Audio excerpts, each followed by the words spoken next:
मैं उस वक्त 16 साल की थी। मेरे पति की उम्र 30 साल थी। मेरे पति ने मुझे एक नाइटी दी और कहा कि नाइटी पहनकर जल्दी बेड पर आ जाओ, तुम्हें बताता हूँ कि सुहाग रात में क्या होता है। उसकी बातें सुनकर मैं डर से कांप रही थी। मैं ये नाइटी नहीं पहन सकती, मुझे बहुत शर्म आती है।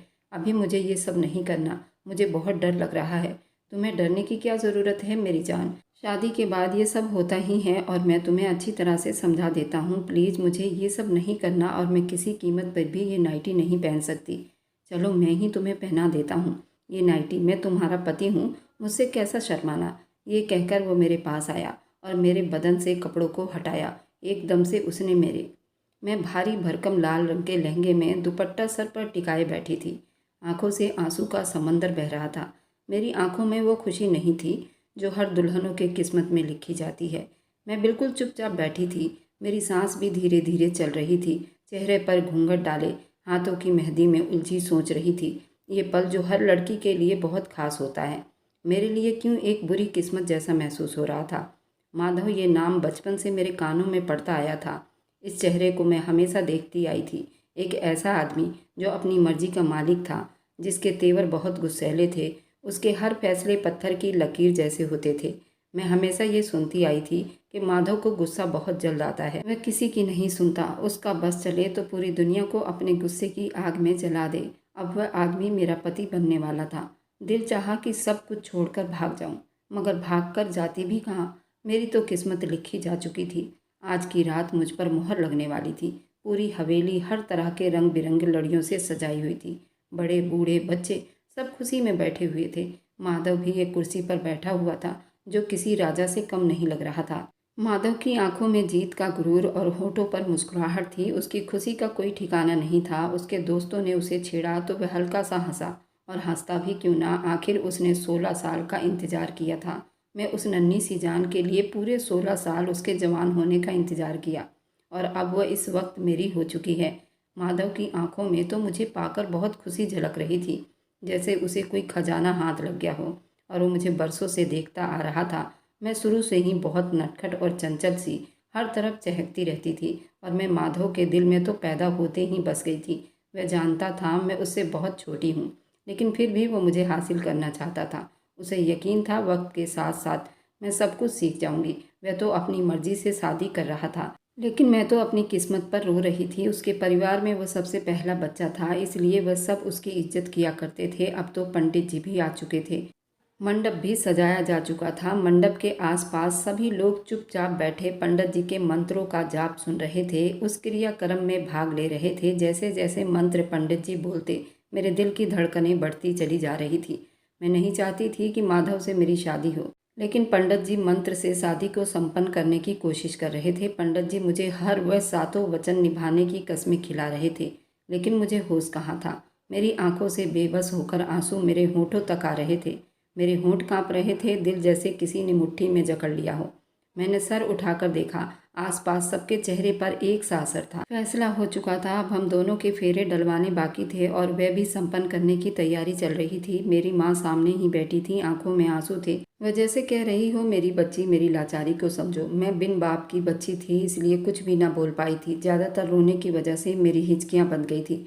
मैं फूट फूट कर रोने लगी। मेरा दिल चाहा कि मैं जोर से चीखूं और इस मंडप से कहीं दूर भाग जाऊं, मगर मेरी जुबान साथ नहीं दे रही थी। पंडित जी ने मेरे फेरे डलवाने शुरू कर दिए थे।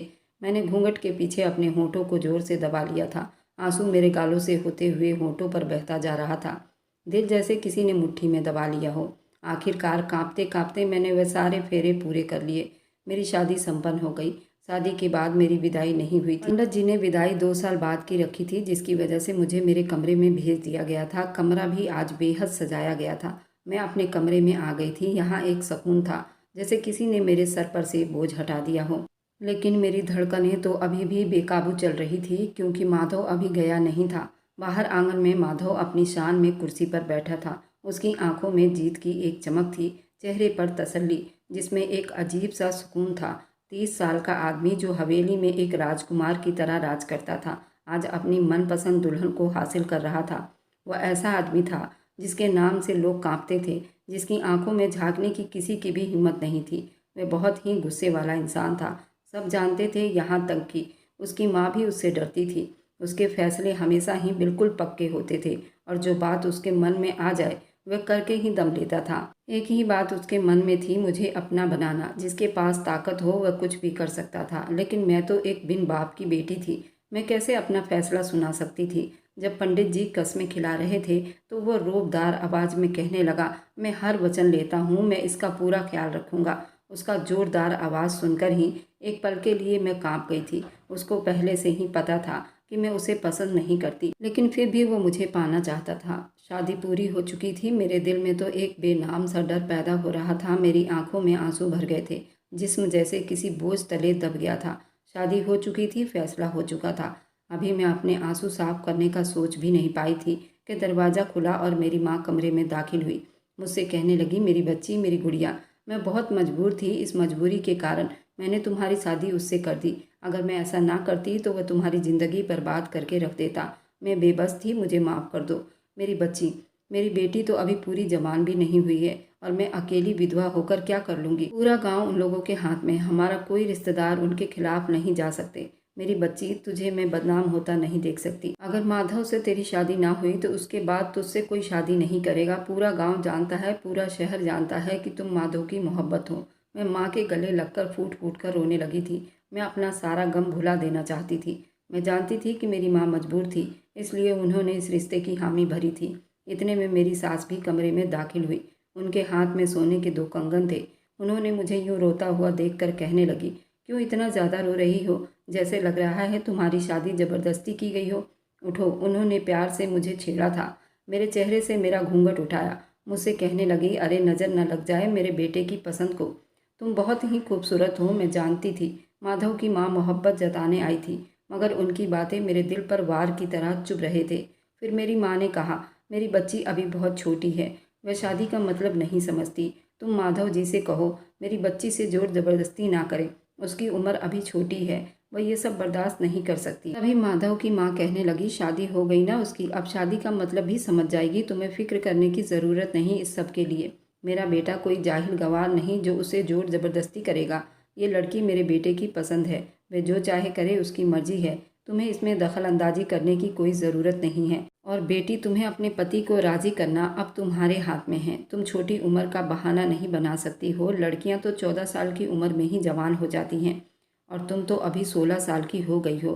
तुम्हें अच्छे से पता होना चाहिए कि पति को खुश कैसे करना चाहिए। अभी तुम्हारी शादी हुई है, विदाई के लिए तुम्हारे पास 2 साल का वक्त है। तुम अपनी माँ से सीख कर आना कि पति को कैसे खुश करना चाहिए। माधव की माँ की बातें मेरे दिल पर तीर की तरह चुभ रहे थे। मैं चाहकर भी उनको कोई जवाब नहीं दे सकी थी। एक तो उन्होंने अपने 30 साल के बेटे से मेरी शादी करवा दी, अब मुझे समझा रही थी कि पति को कैसे खुश रखना चाहिए। मैं जवान थी, खूबसूरत थी। फिर उनकी अगली बात सुनकर मैं बिल्कुल ठिठक कर रह गई थी। मेरा बेटा तुमसे मिलना चाहता है, और हाँ, मेरी बात कान खोल कर सुन लो। मेरे बेटे को शिकायत का कभी कोई मौका मत देना, वरना तुम जानती हो उसका अंजाम क्या हो सकता है। उनकी अकड़ू बातें सुनकर मेरा दिल दुख गया था। माधव मुझसे मिलने के लिए आ रहा था। डर के मारे मेरे दिल की धड़कनें और तेज हो गई थी। मेरी माँ बेबस होकर कमरे से निकल गई थी और इतना कहकर मेरी सास भी कमरे से चली गई थी। मैं बेड के सिरहाने से टेक लगाए अपने हाथों की उंगलियों को मोड़े हुए बैठी हुई थी। तभी दरवाज़ा खुला। माधव कमरे में दाखिल हुआ। उसके कमरे में आते मेरे हाथ पैर सब कांपने लगे थे। उसने आते ही मुझे बड़ी प्यार से बुलाया था और आकर मेरे पास बैठ गया। कहने लगा, मन तो करता है तुम्हें अभी विदा करवा कर ले जाऊं, लेकिन मैंने तुम्हारा 16 साल से इंतज़ार किया, अब 2 साल में और क्या ही हो जाएगा। मैं चुपचाप बैठकर उसकी बातें सुन रही थी। उसने जेब से एक गिफ्ट निकाला और मेरे हाथ में थमा दिया। मुझसे कहने लगा, ये इस्तेमाल करने वाली चीज़ है। ये कहकर मेरे पास आकर उसने मुझे बाहों में जकड़ लिया। मेरा सांस तो जैसे थम सा गया था। मैं कांप सी गई थी। उसके बाद उसने अपने गर्म होठों से मेरे होठों को छुआ था। उसके इस तरह की हरकत से मैं बिल्कुल सुन्न होकर रह गई थी। उसका गर्म होठ मेरे होठों पर निशान छोड़ गया था। इस हरकत पर मैं कांप कर रह गई थी। तभी मुझसे ये कहने लगा, अब तुम इतना मुझसे डर क्यों रही हो? अब तो हम दोनों पति पत्नी हैं। अब मैं तुम पर पूरा हक रखता हूँ। तुम्हें मुझसे डरने की कोई ज़रूरत नहीं है। तुम्हें पता है ये शादी मेरे लिए कितनी खास है। पूरे 16 साल मैंने तुम्हारा इंतज़ार किया, बस तुम्हें पाने के लिए। सब मुझसे कहते थे शादी कर लो, लेकिन मैं तो तुमसे प्यार करता था और तुम्हारे साथ अपनी ज़िंदगी बिताना चाहता था। तुम बहुत छोटी थी। मैं सबसे यही कहता था, उसे थोड़ा जवान होने दो और तुम अब मेरे नाम की हो चुकी हो। ये सुनकर मेरी आंखों में आंसू आ गए, मगर मैं कुछ बोली नहीं। मैं हैरान होकर उसकी बातें सुनती रही। माधव की बातें मुझे सुकून नहीं दे रही थी, बल्कि एक नए सिरे से एक नए दर्द में डाल रही थी। वे और ज़्यादा मेरे करीब हुआ। तुम हमेशा याद रखना, तुम मेरे लिए बहुत ज़रूरी हो। बहुत जल्द तुम्हें अपने घर की मलिका बनाऊंगा। मेरे लिए 2 साल किसी जुल्म से कम नहीं। अब तुम्हें धीरे धीरे सब समझ आ जाएगा।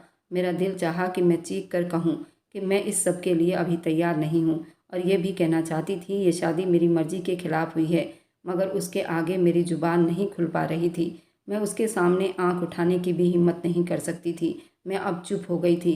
माधव ने एक पल के लिए मेरी चुप्पी को देखा, फिर वह अचानक आगे बढ़ा। मैंने उसे पीछे हटाना चाहा, मगर माधव की पकड़ बहुत तेज थी। उसने झुककर फिर से मेरे माथे पर गहरा किस किया। मेरी तो सांसें जैसे फिर से रुक गई थी। दिल की धड़कनें जैसे कानों में गूंजने लगी थी। हैरानी के मारे मेरी आंखें फैल गई थी। मेरा जिस्म जैसे पत्थर का हो गया हो। माधव धीरे से मुस्कुराकर पीछे हट गया था। अभी के लिए इतना ही काफ़ी है, और शरारत से बोलता हुआ दरवाजे की तरफ बढ़ गया। बहुत जल्द तुमसे दोबारा मुलाकात होगी। मेरी मलिका, तुम अपना ख्याल रखना। मैं तो यहीं बिल्कुल सुन्न होकर बैठी रह गई थी। हाथ में उसका दिया हुआ गिफ्ट बॉक्स था, पर उसके होंठों के निशान मेरे दिल पर बेशुमार सवाल कर रहे थे। आखिर मैं उसे कैसे बच पाऊंगी? उसे समझ क्यों नहीं आ रहा? मैं इस सब के लिए अभी तैयार नहीं हूँ। अब मैं बस अपने मायके में 2 साल की मेहमान थी। 2 साल बाद मेरी विदाई थी। यही सोचकर मेरा दिल घबरा रहा था। ये शादी मेरे मर्जी के खिलाफ हुई थी। मैं कैसे उस अनजाने इंसान के साथ अपनी ज़िंदगी बिता सकती थी? ये सोचकर मेरे हाथ पैर ठंडे हो रहे थे। मैं कमरे में ही मौजूद थी, क्योंकि माधव ने सबको कह दिया था, अगर दुल्हन से मिलना चाहते हो तो कमरे में ही जाकर मुलाकात कर लो। इसलिए मैं अंदर ही थी। सभी मेहमान मुझसे मिलकर जा चुके थे। अब रात के साए और ज़्यादा गहरे हो चुके थे। कमरे में खामोशी थी। बाहर अब पूरे घर से मेहमान जा चुके थे। मैं पलंग पर गुमसुम सी बैठी हुई थी। मैंने अपने कपड़े बदल लिए थे। मेरा दिमाग किसी दलदल में धंस चुका था। फिर मुझे याद आया कि माधव ने मुझे ये गिफ्ट दिया था। मैं वह बॉक्स उठाकर उसको धीरे से खोलने लगी। अंदर देखा तो एक मोबाइल था, जिस पर माधव का नंबर था और कई सारे मैसेज थे, मिस कॉल था, जिसे देखकर मैं घबरा गई थी। अब क्या मुझे उससे फ़ोन पर भी बात करनी होगी? इधर माधव मुनीरका के कॉल और मैसेज का इंतज़ार कर रहा था, जो मुनीरका ने माधव से बात करने की हिम्मत भी नहीं की थी। माधव को बहुत गुस्सा भी आ रहा था। मोबाइल देने के बावजूद भी मुनीरका के कॉल नहीं आए थे। माधव अब बैठे बैठे यही सोच रहा था, काश वे अपने साथ आज ही विदा करवा कर ले जाता। वह तो उस शादी के बारे में कुछ सीखने के लिए उसके माँ के पास 2 साल छोड़ने का इरादा रखता था। लेकिन मुनीरका इस वक्त भी इस शादी से बहुत डरी हुई थी। माधव ने मुनीरका को एक मैसेज किया। उसके दिल की सारी बातें उस एक मैसेज में लिखी हुई थी, लेकिन मुनीरका ने उसका मैसेज पढ़ने की भी हिम्मत नहीं की थी। अब माधव को बहुत गुस्सा आ रहा था। मुनीरका की इतनी हिम्मत कि वो मेरे किसी भी बात का जवाब ना दे। तो फिर उसने गुस्से में आकर मेरी माँ को फ़ोन किया। पता नहीं माँ से माधव ने क्या कह दिया था। माँ जल्दी मेरे कमरे में आई और कहने लगी, तुमने माधव से बात क्यों नहीं की? अब वो बहुत गुस्से में है और आज ही तुम्हें विदा करवा कर ले जाना चाहता है। माँ की बातें सुनकर मैं काँप कर रह गई थी। माँ, आपने उसे मना क्यों नहीं किया? मैं अभी शादी के रात के लिए तैयार नहीं हूँ। हर वक्त उसकी मर्जी नहीं चलेगी। आपने उसे कुछ भी क्यों नहीं कहा?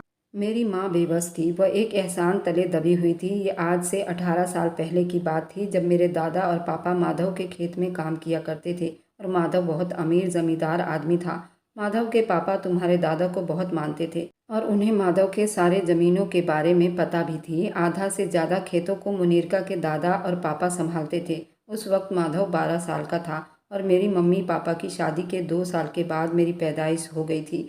उस वक्त माधव 14 साल का था और मैं बहुत ज़्यादा खूबसूरत थी। मुझे माधव ने गोद में खिलाया था। माधव क्या, गांव में सभी लोग मुझे खिलाते थे। मैं बिल्कुल अंग्रेजी गुड़ियों की तरह थी। एक दिन जब मेरे दादा की मृत्यु हुई, सभी लोग हमारे घर पर आए थे। मेरे दादा का अंतिम संस्कार किया गया था। उनकी 13वीं पर माधव के घर वालों ने बहुत खर्च किया था और उसी दिन मेरी शादी भी तय हो गई थी। मैं सिर्फ 2 साल की थी और माधव मुझे दिन रात खिलाता था। मम्मी तो ये नहीं चाहती थी, लेकिन मेरे पापा बहुत खुश हुए थे। मेरी इकलौती बेटी उस हवेली की मालकिन बन जाएगी। मेरी माँ इस बात को लेकर मेरे पापा से बहुत लड़ाई करती थी कि मैं अपनी बेटी को अभी पढ़ाऊंगी लिखाऊंगी। जब वो 18 साल की हो जाएगी तब उसकी शादी के बारे में सोचेंगे। लेकिन मेरे पापा तो पक्का इरादा करके बैठे थे कि मेरी इतनी हिम्मत नहीं कि मैं माधव को और उसकी फैमिली को इस बात के लिए मना कर सकूं। क्योंकि हम तो उनके नौकर समान हैं। और अगर उन लोगों ने हम पर इतनी कृपा की है तो हमें खुशी से ये बात स्वीकार कर लेनी चाहिए। मेरी माँ को ये बात बिल्कुल भी पसंद नहीं थी, क्योंकि माधव मुझसे पूरा 14 साल का बड़ा था। माधव के घर वाले और माधव मुझे बहुत चाहते थे। बचपन से लेकर आज तक मैं रानियों की तरह पलती आई थी। मैं पढ़ाई भी कर रही थी, 10वीं क्लास में थी जब मेरी शादी हो गई। और मेरी माँ बहुत मजबूर थी, क्योंकि मेरे पापा की भी मृत्यु बहुत जल्द हो गई थी। उनको ब्रेन कैंसर हो गया था। उनके सर में हमेशा दर्द रहता था। हमने इस बात को नॉर्मल बात समझी और कभी चेक नहीं कराया। जब दर्द हद से ज़्यादा बढ़ गया तब माधव ही और माधव के पिता मेरे पापा को शहर ले गए थे, और जब चेक कराया तो उनके पूरे सर में कैंसर फैल चुका था। उनका कैंसर लास्ट स्टेज पर था। उनको बचाना नामुमकिन था। अस्पताल में ही उन्होंने माधव और माधव के पिता से वादा कर लिया कि तुम मुनीरका को अपनी दुल्हन बना लेना। जब पापा घर आए तो वह किसी को पहचान नहीं रहे थे, सबको भूल चुके थे। ऐसे में माँ क्या करती। माँ और मैं अकेले रह गए थे और वह मजबूर हो गई थी। मेरे पापा का क्रियाक्रम का सारा खर्चा माधव और माधव के घर वालों ने उठाया था। इस मजबूरी में आकर माँ ने माधव के घर वालों को मना करने की हिम्मत नहीं की और मेरी शादी माधव से करवा दी। माधव मुझे बचपन से मोहब्बत करता था, इस बात में कोई शक नहीं था। और जब मैं 16 साल की हुई उस हवेली की मालकिन बन गई थी। इसलिए मेरी माँ बहुत मजबूर थी। वह कुछ भी उल्टा सीधा कहकर मुझे और अपने आप को ज़्यादा परेशानी में नहीं डालना चाहती थी। मैं रोने लगी। माँ, मैं नहीं जाऊँगी, मैं इस सब के लिए अभी तैयार नहीं हूँ, मुझे अभी नहीं जाना। मैं दौड़ती हुई गई और उसका दिया हुआ फ़ोन उठाकर उसे मैसेज करने लगी, लेकिन ना तो वो मेरे मैसेज का जवाब दे रहा था और ना ही कॉल रिसीव कर रहा था। शायद मैंने ही उसे ज़िद करने का गुस्सा दिला गई थी। वह मेरे किसी भी बात का जवाब नहीं दे रहा था। इधर माधव की माँ उसको समझा रही थी कि बहू अभी छोटी उम्र की है, डरी सहमी हुई है, वह अभी शादी का मतलब नहीं समझ सकती, तुम्हारे जिस्म को नहीं संभाल सकती, तुम्हें कुछ दिन दूर रहना होगा, उसे शादी का मतलब समझने दो, वह तो अभी बच्ची है ना, धीरे धीरे उसकी माँ उसे समझा देगी, तुम्हारे लायक बन जाएगी। अभी तो वो बिल्कुल भी तुम्हारे जिस्म को बर्दाश्त नहीं कर पाएगी। 16 साल तो इंतजार किया है माँ उसके जवान होने का, अब 1 घंटा भी इंतजार नहीं कर सकता। माधव गुस्से में बोला, मैं कुछ नहीं जानता माँ, बस मैंने अब फैसला कर लिया है कि मैं अभी इसी वक्त उसकी विदाई करवा कर ले आऊँगा। मैं उसे शादी का मतलब समझा दूंगा, शादी का मतलब क्या होता है। आप सारे मेहमान को फिर से बुला लो, मुनीरका को फिर से दुल्हन बनाने का कह दो, क्योंकि मैं अपनी दुल्हन को ऐसे कपड़ों में विदा करवा कर नहीं लाऊंगा, धूमधाम से विदा करवा कर ले आऊँगा। माधव की माँ ने लाख समझाने की कोशिश की, लेकिन माधव कुछ भी समझने या सुनने के हालत में नहीं था। माधव का एक बार कहना एक पत्थर की लकीर जैसी समझी जाती थी। अब माधव की माँ सब मेहमानों को फिर से इनवाइट करने लगी थी और विदाई की शानदार एक दावत रखी गई थी। इतने में सारे मेहमान भी हवेली में आ चुके थे। इधर मुनीरका और उसकी माँ परेशान नजर आ रही थी। माँ, मैं अब इस वक्त बिल्कुल भी माधव के साथ जाना नहीं चाहती, मुझे बहुत डर लग रहा है। मुनीरका की माँ उसको तसल्ली देने लगी थी। अब किसी भी हाल में तुम्हें इस फैसले को मानना ही होगा। अब तुम्हारे पास कोई रास्ता नहीं है, तुम्हें अब माधव के साथ विदा होकर जाना ही होगा। उसने रो रो कर अपना बुरा हाल कर लिया था। जब भी वो माधव को सोचती उसके दिल की धड़कनें तेज हो जाती। वह शादी का मतलब नहीं समझती थी, फिर कैसे वह माधव को खुश करती। और वह जो चाहता था मैं उसे अभी नहीं दे पाती। मेरी उम्र सिर्फ 16 साल की थी और वह 30 साल का आदमी था। मैं कैसे उसके जज्बातों को ठंडा कर पाती। मुझे कुछ भी समझ नहीं आ रहा था। मैं अब चाह कर भी कुछ नहीं कर सकती थी। मुझे फिर से दुल्हन की तरह सजा दिया गया था। इतने में ही वो मुझे लेने के लिए फिर से मेहमानों के साथ आ गया था। मेरे लाख कोशिश के बावजूद भी मुझे अपने घर विदा करके ले गया था। मैं डरी सहमी उसके कमरे में बैठी हुई थी। उसके कमरे को बहुत अच्छी तरह से सजाया गया था। उसके कमरे में हर चीज़ बहुत खूबसूरत और महंगी थी। मैं डरी सहमी उसके कमरे में बैठी हुई थी। फूलों की खुशबू मेरे नाक से टकरा रही थी। कुछ ही पल बीता था, इतने में माधव कमरे में दाखिल हुआ था। उसके आते ही मेरे दिल की धड़कनें बहुत तेज हो गई थी। मेरे हाथ पैर कांप रहे थे। वह धीरे धीरे मेरे पास आ रहा था। मुझसे कहने लगा, अब मैं और ज़्यादा 1 मिनट भी खराब नहीं कर सकता। 16 साल का इंतज़ार बहुत लंबा था तुम्हें इस कमरे में पाने के लिए, और तुम हो कि उल्टा मुझे ही नखरे दिखा रही हो। अब तुम्हारा एक नखरा भी मैं बर्दाश्त नहीं कर सकता। तुम मेरी हो, तुम्हारा नाम मेरे साथ जुड़ चुका है। अब तुम्हारा फर्ज बनता है तुम मुझे खुश कर दो। उसकी बातें ही मुझे और ज़्यादा डर में डाल रही थी। मैं लड़खड़ाती जुबान से कहने लगी, देखो माधव जी, मैं अभी इस सब के लिए तैयार नहीं हूँ। मुझे इस सब के बारे में थोड़ा भी नहीं पता। मैं अभी शादी की जिम्मेदारियों में पड़ना नहीं चाहती। मुझे सुहागरात का मतलब भी नहीं पता। तो मैं कैसे आपको खुश कर सकती हूँ। मेरी हालत को आप समझने की कोशिश करो। मैं बिल्कुल भी आपसे इस वक्त इस रिश्ते की शुरुआत नहीं कर सकती। बस बस, अब तुम्हारी कोई भी ड्रामेबाजी नहीं चलेगी। चलो उठ जाओ, ये नाइटी पहन कर आओ। मैं 1 मिनट भी तुम्हारे फालतू के बातों से अपना वक्त बर्बाद नहीं करना चाहता। जाओ, जाकर जल्दी से चेंज करके आओ। अब की बार मैं रोने लगी। उस नाइटी को देखकर मेरे हाथ पैर सब कांप रहे थे। चलो उठ जाओ, शाबाश, जल्दी से उठो, ये नाइटी पहन कर आओ। आज तुम्हें सख्त सज़ा दूंगा। तुम्हारी इतनी हिम्मत कि मेरे इतने मैसेज कॉल के बाद भी तुमने मेरा एक मैसेज कॉल का भी जवाब नहीं दिया। मैं तो उसकी बातें सुनकर कांप रही थी। प्लीज़ मुझे ये नहीं पहनना, मुझे बहुत शर्म आती है, मैं नहीं पहन सकती। तो कोई बात नहीं, मैं पहना देता हूँ, पति हूँ तुम्हारा। मैं डर गई। इससे पहले कि मैं खुद उतारूँ, जैसे ही माधव मेरे करीब आया, मैं तो पहले ही बहुत डरी हुई थी। और जैसे ही माधव ने मेरे साथ सुहाग रात मनाई तो मैं बेहोश हो गई थी। जब मुझे होश आया तो मैं अपने सास के कमरे में थी।